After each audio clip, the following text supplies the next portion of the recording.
Since I'm doing so much on Abraham, how the promises of God of salvation for all of us is through our father Abraham. I will do a short excerpt on Abraham.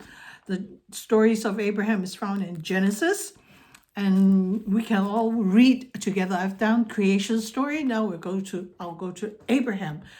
And in Genesis 9, there is a list of the sons of Noah, a list of all the nations that came out from the three sons of Noah, Shem, Ham, and Japheth, the three sons of Noah who survived the flood. This is very important because it says here that the descendants of Shem are the Semites. That means Jewish people, Arabic, and people like that.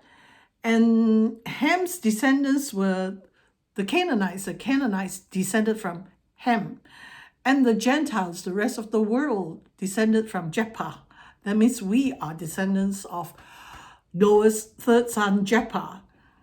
And because of an incident regarding Noah, when Noah was drunk and the son Ham covered him and he cursed, and Noah, for some reason, still mystical, cursed the descendants of Ham, which means the Canaanites, a curse on the Canaanites. May they be the lowest of servants to the descendants of Shem and Japheth. So really and truly, if you're cursed, the promises is to Abraham and his seed forever. Being a seed of Abraham, you can still reclaim that right. And it does not mean that it's eternal damnation. You understand that? We seem to think so, that when the Canaanites were destroyed, that this was a terrible thing done by God, but they were given, God said to Abraham, look, the land, when he brought him down from Haran to the Canaanite area, said, this will be yours, but not now, but for another 400 years, because your people will be a slave for 400 years before you can inherit this land. So the Canaanites knew that, that the imminent attack by this ragtag group of people coming out from the desert that have left Egypt, they were nothing. They were nobody. Nobody, possibly the Canaanites, take them seriously either. But they know that their God is our God. We are nothing. It's our God that is powerful. That is God behind us, with us, that is winning the battles. We must always remember that. Same with the Israelites as they came out of Egypt, out of the desert, into the land of Canaan. And the curses on Canaanites, the Canaanites could easily have left their land to give it up or believe in the same God. The whole idea is to believe the God of Israel, the God of Abraham, Isaac, and Jacob, and that's it. And then you'll be safe forever. And there is another verse, Genesis 9:26 on, and Noah said, may Shem be blessed by the Lord my God, and may Canaan be his servant. So the Semitic people are blessed. And may God enlarge the territory of Japheth, and may he share the prosperity of Shem, and let Canaan be his servant. So Japheth, has a share in the prosperity of Shem. What does that mean? Eventually, we Gentiles, descendants of Japheth, will share in the salvation given to the descendants of Sem. Wow. That's all right there. And if we continue to read the Abrahamic story, Abraham was from the mouth of the Tigris and Euphrates River in Iraq somewhere, Ur of the Chaldees, and he moved with his father to Haran. And from Haran, God said to Abraham, leave them, leave your country, your relatives, your father's house, and go to the land that I will show you. I will cause you to be a father of a great nation. I will bless you and make you famous. This is Genesis 12.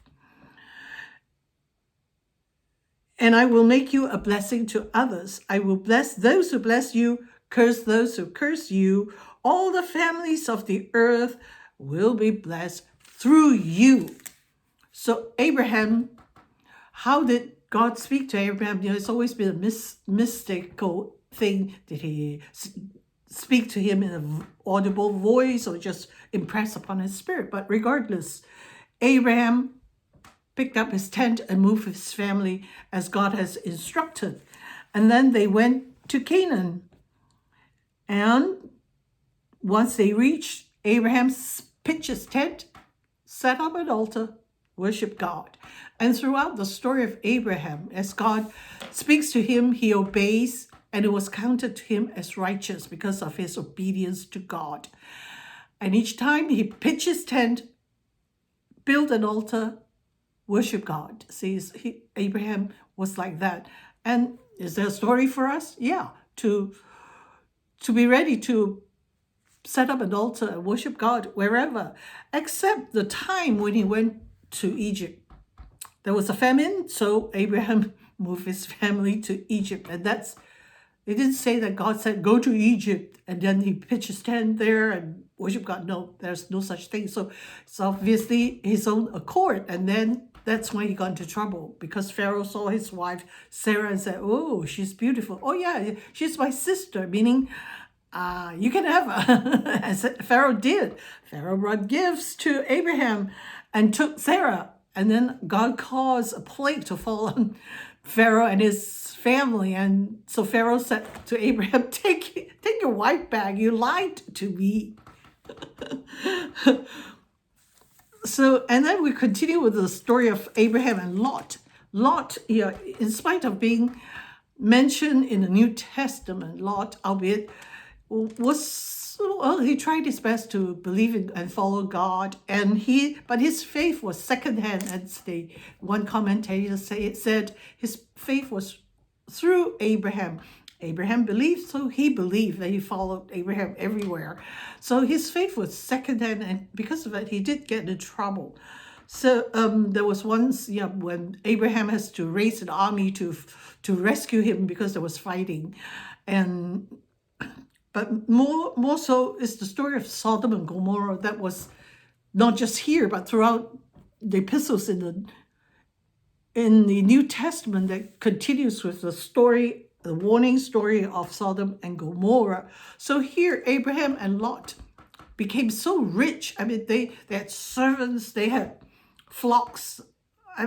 The flocks just gave birth and increased and increased, so much so that you have two families with huge flocks, and you're fighting over the same grazing ground. And Abraham said to Lot, we got to split up. We cannot share the same grazing ground. And tell Lot, you pick first. Lot looked down at the valley, lush and beautiful.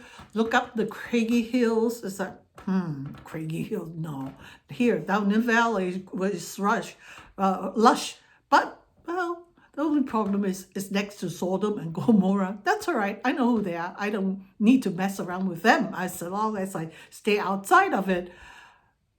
So Abraham took the craggy hillside, and all seems to be well until you find, when read the story again, you find Lot was not living outside Sodom and Gomorrah. He was actually in the city, especially when the angels came and to tell him that God is going to destroy Sodom and Gomorrah.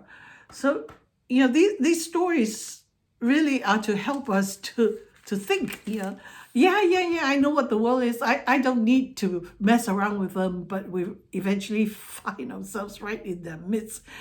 Even though we are not doing what they're doing, but still we are right in there. There's so many stories, and I would encourage, I'm not going to read the whole Bible with you.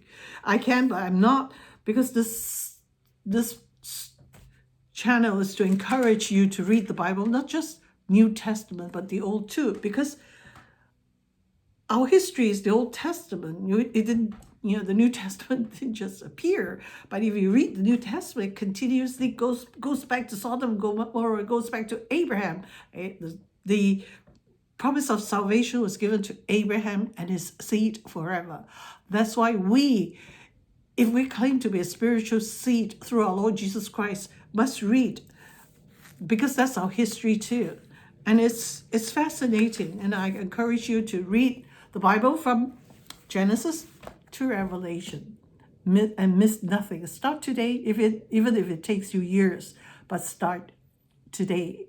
And I've gone through recreation with you. I'm going through Abraham, and I will continue with excerpts of it, not the whole word for word Bible.